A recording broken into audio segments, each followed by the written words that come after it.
최근 중국과 함께 앞으로 세계 경제를 이끌어 나갈 것으로 자주 지목되는 나라가 있죠. 네, 인도입니다.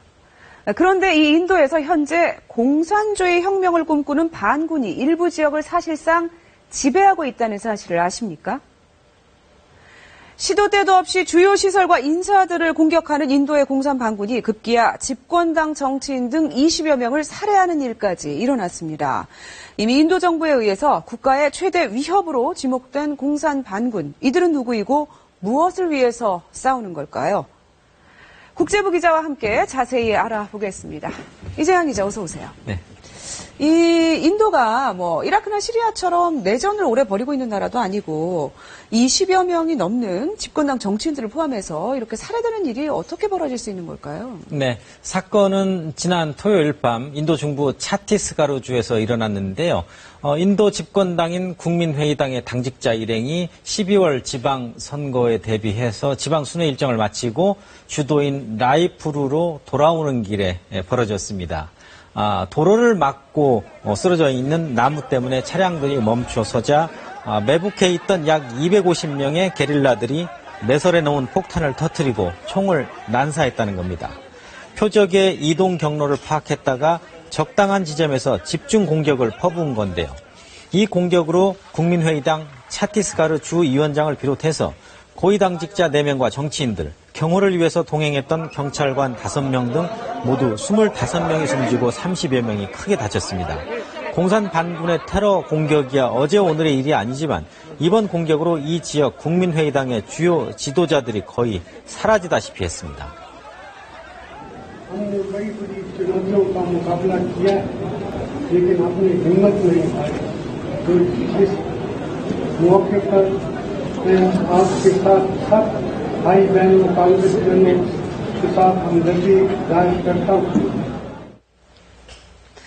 그 사건 이후에 정부에서 시위도 벌어지고 또 상점들이 문도 닫고요. 후폭풍이 만만치 않은 것 같더군요. 그렇습니다. 사건이 알려진 후에 차티스가르 주는 물론 인도 여러 곳에서 지금 후폭풍이 일고 있습니다.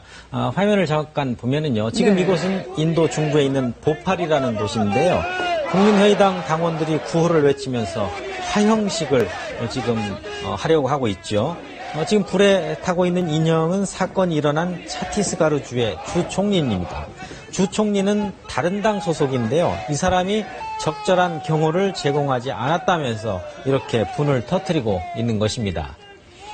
네, 이곳은 수도 뉴델리인데요. 군중들이 구호를 외치면서 행진하고 있죠. 손팻말에는 총탄에는 총탄으로 라는 말이 적혀 있습니다. 그러니까 공산 반군을 응징하라는 그런 얘기입니다. माननीय राष्ट्रपति जी से ये मांग करते हैं कि सामान्य हालत बनाने के लिए छत्तीसगढ़ के अंदर राष्ट्रपति शासन को तुरंत लागू कर दिया जाए. 네, 이곳은 대낮인데도 이렇게 문을 연 상점이 하나도 없습니다. 소요 사태를 염려하거나 항의의 표시로 상점들이 이렇게 일제히 문을 닫고 있는 것이죠. 인도에서 공산주의 혁명을 꿈꾸는 이 반군을 낙살라이트라고 부릅니다. 인도 북동부 웨스트벵갈주의 낙살발이라는 마을에서 1967년에 일어난 농민 봉기를 뿌리로 하고 있습니다. 이 낙살라이트 반군이 활동하는 지역이 지금 붉은색으로 표시가 되어 있는데요.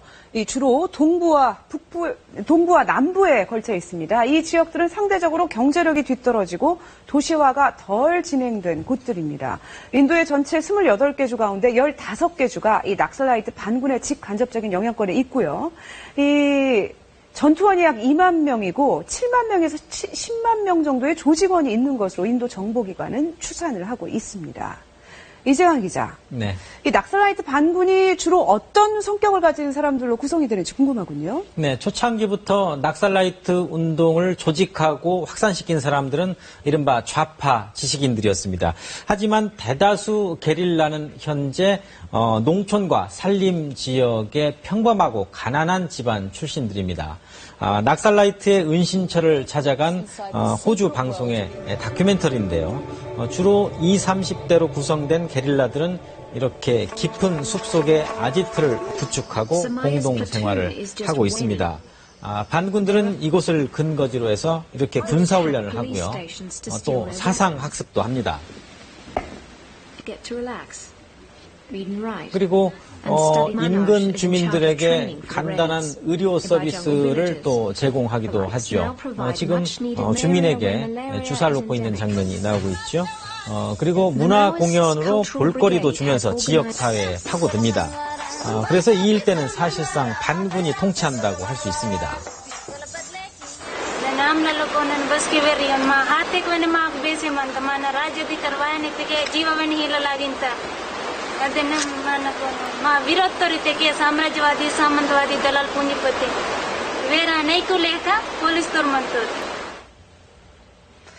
이 낙살라이트 반군이 마오쩌둥주의를 추종하는 것으로 알려져 있더군요. 그렇습니다. 농촌을 공산혁명의 거점으로 삼는 마오쩌둥의 전략을 본받고 있습니다.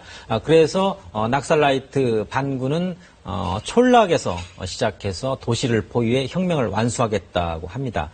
그런데 현재 인도에서 이런 극좌 공산 반군이 꿈꾸는 혁명이 실현될 것이라고 보기는 힘들지 않겠습니까? 문제는 인도 정부가 강력한 리더십으로 이들을 확실하게 제압하지 못하고 있다는 겁니다. 인도의 시사주간지 아웃룩이 2009년에 실시한 여론조사를 보면은요, 낙살라이트와의 전쟁이 언제까지 계속될 것으로 보는가라는 질문에 가장 많은 50%의 응답자가 영원히 끝나지 않을 것이다라고 답했습니다. 이렇게 지루한 공방전 속에서 1990년부터 2010년까지 약 20년 동안 낙살라이트와 충돌 과정에서 6,000명 이상이 사망했다고 영국 BBC는 집계했습니다. 영원히 끝나지 않을 것이다라는 얘기는 또 일부의 지지를 받고 있다는 거예요. 특히 농민들의 지지를 받고 있다고 하는데, 인도하면 경제 성장이 가장 빠른 나라 중에 하나인데 네. 어떻게 이 공산혁명을 꿈꾸는 사람들이 활개를 칠 수 있는지 여전히 좀 이해가 되지 않는 면이 있어요. 네. 지난주 세계은행이 발표한 걸 보면은, 중국과 인도가 2030년쯤에는 미국을 제치고 세계 최대 투자자가 될 거라고 합니다. 그리고 2035년쯤에는, 인도 경제가 미국, 중국에 이어서 세계 3위에 오르고요. 2050년쯤에는 미국을 제치고 중국에 이어서 세계 2위가 될 것이다. 이런 예측들은 많이 나와 있습니다. 하지만 이런 성장의 온기가 나라 구석구석으로 스며들지 않고 있습니다. 온기는커녕 산업화가 가속화되면서 대대로 살던 땅에서 밀려나는 사람들도 속출하고 있습니다. 2010년 세계은행 집계를 보면은 인도 인구의 33%, 약 4억 명이 하루 1.25달러 미만으로 살아가는 빈곤층입니다. 그리고 빈곤층의 4분의 3 정도가 농촌 지역에 사는 것으로 추정됩니다. 예나 지금이나 낙살라이트 반군의 모토는 가난한 자, 땅 없는 자를 위해서 투쟁한다는 겁니다. 반군의 구호가 먹힐 만한 여지가 충분히 있는 것이죠. 때문에 반군을 군사적으로 제압하는 건 못지않게 농민의 빈곤 문제를 해결해 나가는 것이 중요하다고 할 수 있습니다. 이 급속한 경제 성장의 가장 큰 그늘이 바로 이런 불균형, 격차죠. 이 괄목할 만한 경제 성장을 이루고 있는 나라인데 인도 역시 그런 내적인 심각한 고민을 안고 있었네요. 이진아 기자 수고하셨습니다. 인도의 공산 반군 낙살라이트에 대해 알아봤습니다.